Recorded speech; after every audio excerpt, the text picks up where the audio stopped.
Mga ka-sports, handa na ba kayo? Dahil ngayong araw may good news tayo para sa Gilas Pilipinas, pero may kasama ring kontrobersya. Confirm, Gilas gagamit ng mga bata para sa SEA Games. At hindi lang yan, 8 players ang tinanggal, may bagong record at may isyong binabastos na raw tayo ng host country. Anong nangyari mga ka-sports? Sino ang mga natanggal? Sino ang papalit? At dapat na bang makialam ang PBA at ipadala ang Gilas Team B? Lahat yan, buong detalye, ihahatid ko ngayon. Kung trip mo po ang ganitong content, paiwan ng follow at pa-subscribe na din. Tara, simulan na natin. Unang malaking balita, 8 players ang natanggal sa original SEA Games pool. Hindi ito simpleng adjustment lang, ito raw ay dahil sa restriction ng host country. Kulang sa oras, eligibility issues at ilang injuries na hindi i-reveal publicly ng SBP. Ibig sabihin mga ka-sports, ang matitira ay mga batang players na karamihan galing sa Batang Gilas program, Gilas Cadets at ilang young PBA players na hindi pa big time sa pros.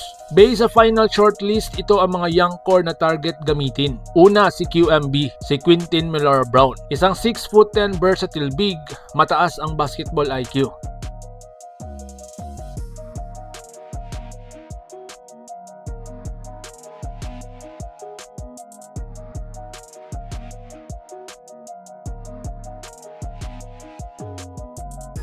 Sumunod si AJ Du, isang rim protector, defensive anchor.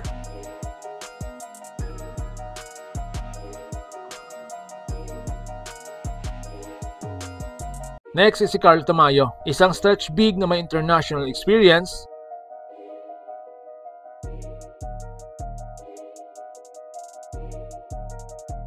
Next ay si Kevin Kiambao, or mas kilala natin KQ. Isang point center, playmaker, smartest young Filipino hooper to date.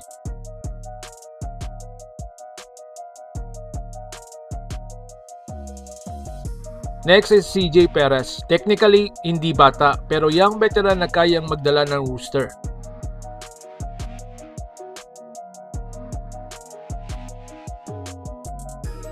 Sumunod si Dwight Ramos, leader ng new generation.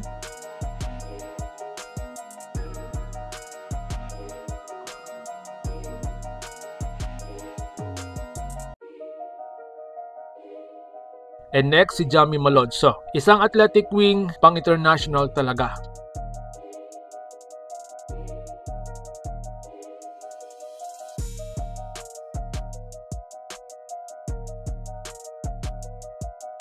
At ang ilan pang cadets na isinama sa training pool.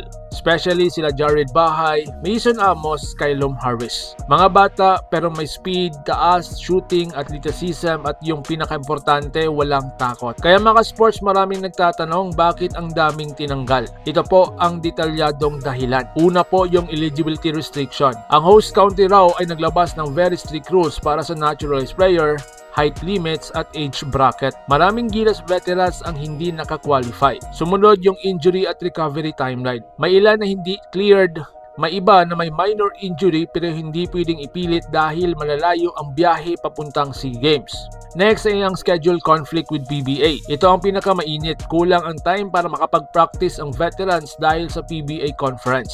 At dito nag-uumpisa ang issue. Dapat bang makialam ang PBA at ipalit ang Team B? Kaya mga sports, pero kahit mas batang lineup, may bagong record ang Gilas. Sa recent tune-up at FIBA ASEAN Qualifiers window, ang Gilas ay nagtala ng pinakamabilis na ball movement per possession, pinakamalaking average sa rebound advantage, pinakamataas na assist rate sa ilalim ng bagong program. Ito nga ay dahil sa triple tower ni QMB, AJ at Junmar, pero ngayong SEA Games ang magiging version nito ay ang mini triple tower ni AJ, Tamayo at KQ. Mabilis, mahaba at skilled, kaya sinabi ng coaching staff kahit bata pang international ang level. Ngayon mga sports, ito na ang kontrobersya. Marami sa fans at ilang insiders ang nagsasabing binastos raw tayo ng host country. Bakit kaya? Ito po mga sports, posibleng mga rason. Una, yung bigla ang rule changes. Pangalawa, pagbawal sa ilang naturalized player. Next is yung height co-regulation na hindi malinaw. And lastly mga sports, hindi agad ipinasa ang official game schedule. Ito ang dahilan bakit maraming Gilas fans ang nagsasabing ipabanat na ang Gilas Team B, huwag na magpaka-soft. At dito na pumasok ang malaking tanong.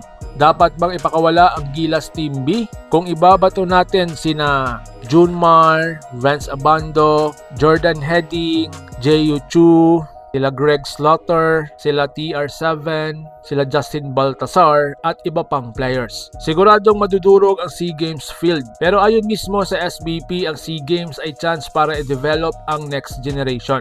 Ito ang dahilan kung bakit Young Rooster ang ipapadala. Hindi ito kawalan kundi investment sa future. Kaya mga sports, malinaw ang picture. Oo, may kontrobersya. Oo, may ipagbabawal. Oo, may sinasabing pambabastos. Pero ang sagot ng Gilas, magpakatatag, magpadala ng mga batang may future, and of course, ipakita na hindi lang sa lakas ng lineup sinusukat ang bansa, kundi sa puso ng mga manlalaro. At sa totoo lang mga sports, bakit ito ang tamang panahon para ipakita ng bagong generation na kaya nilang magdala ng bandila. Ikaw, anong opinion mo mga sports? Tama ba na mga bata ang ipadala sa SEA Games? O dapat ba talagang Gilas Team A ang sumalang? I-comment mo na sa baba at babasahin ko yan lahat. Like, share at subscribe para updated ka sa lahat ng Gilas developments. Maraming salamat at mabuhay ang Gilas Pilipinas, laban Pilipinas puso. So paano? Ingat po kayo.